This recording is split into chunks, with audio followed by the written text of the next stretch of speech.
Hey friends, it's your boy BigTCGFan coming at you with another video. Today I'm going to try something new and we'll see how it goes. I'm starting a new series called Ranking the Set. My love for Magic is Commander, so I decided that I would like to rank the top 10 commanders from each set.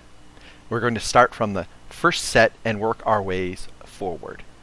There will be a few sets that have very few commanders, so they won't have a full top 10, but we'll rank what we got. The first set that released legendary creatures that helped to sprout Elder Dragon Highlander, now called Commander, was of course Legends.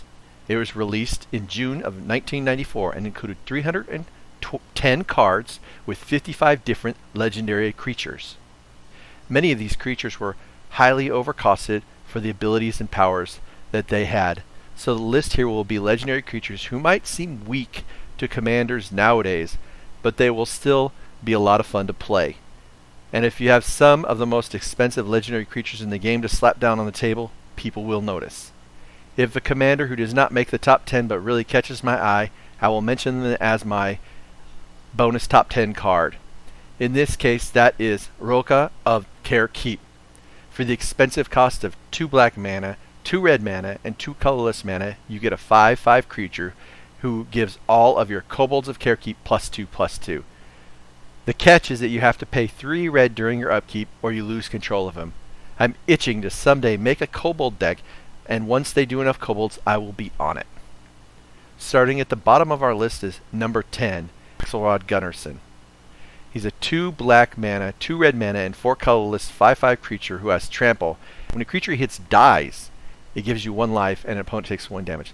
This is not exactly an easy build around strategy for an overly costed legend, but he's something that a skilled deck builder could work with. I would go with Death Touch and maybe some way for him to do 1 point of damage to a few or all creatures in play. At number 9 we have Sulkanar the Swamp King, costing 1 red, 1 blue, 1 black, and 2 colorless for a 5/5 creature. Sulkanar has Swamp Walk, and whenever somebody casts a black spell you gain life. With Urborg as a thing in the color that has a billion tutor spells, this is a direct face smashing deck that has a life gain way to take greater advantage of black's percent for hitting itself. Slap a swords of anything on him and put your opponents on clock. Number 8 is Rubina Soulsinger.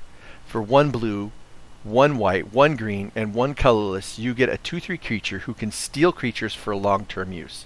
You have tons of options to sacrifice those creatures and untap her for mass board stealing with her. She's handy against indestructible things like Avacyn, but watch out for hexproof creatures. I absolutely adore this artwork. Next, at number 7, we have Zira Irian.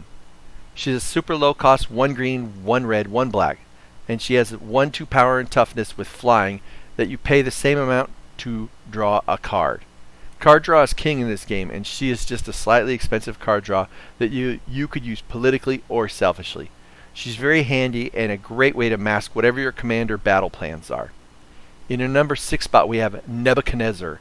He costs 1 blue, 1 black, and 3 colors for a 3/3 that you can pay X to name a card. A target opponent reveals his hand, and if the card revealed they have to discard it. With black and blue color pie available, Nebuchadnezzar, you can pick apart key cards in all of your opponent's hands. Telepathy would be awesome in this deck.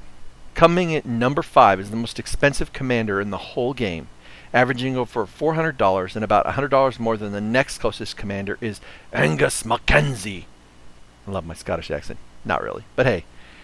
He's a low-costing 1 blue, 1 white, and 1 green creature with a 2/2 power and toughness. His ability is the same cost and is just a fog on a stick. That's it. He's rare as heck, great at giving a stall for emergency situations for a wide variety of decks. I once used him in a Second Sunrise, or also known as Steak and Eggs, combo deck, and he did a lot of work to keep me alive for the combo to go off. His power by itself isn't insane as the cards above him, but he's really great for a lot of different types of decks.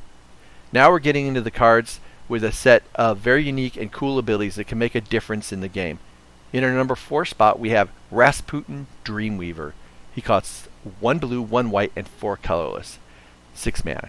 He enters the battlefield with 7 dream counters. You can remove a counter to add 1 colorless mana, or you can remove 1 dream counter to prevent 1 point of damage. During your upkeep, if he started the turn untapped, you can add another counter.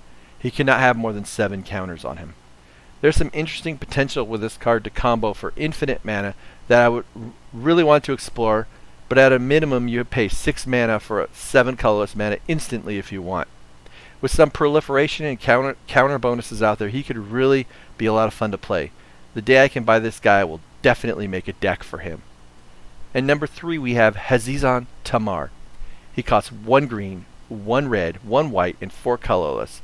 And for that you get a 2/4 that makes 1/1 Sand Warrior tokens at your next upkeep, where X is the lands you control. Those tokens are exiled if Hazizon leaves the battlefield. This is just your mass token swarm deck, probably one of the first ones to come up with the plan. With both green and white in his color pie, this will get out of hand very quickly. Due to his upkeep thing, it might be trickier to get that swarm help, but you can dodge that stuff through flash type ability that green has plenty of for creatures.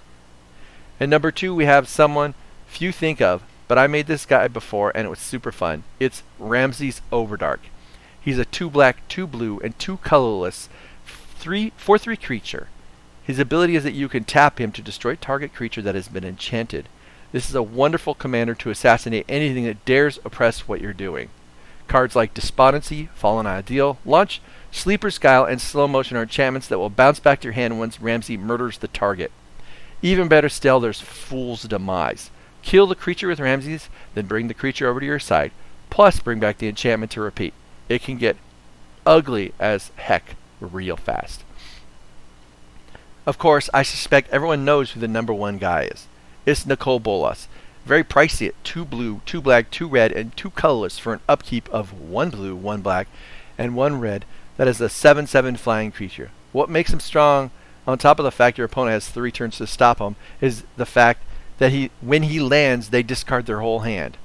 Having blue to counter spells, black to tutor, and both black and red for kill, if Nicol hits you 1 time, it's game over. There's no player whose butthole doesn't pucker when your opponent casts a Nicol Bolas with no one being able to stop his next forthcoming swing. God forbid if a pair of Lightning Greaves is on the board when they cast him.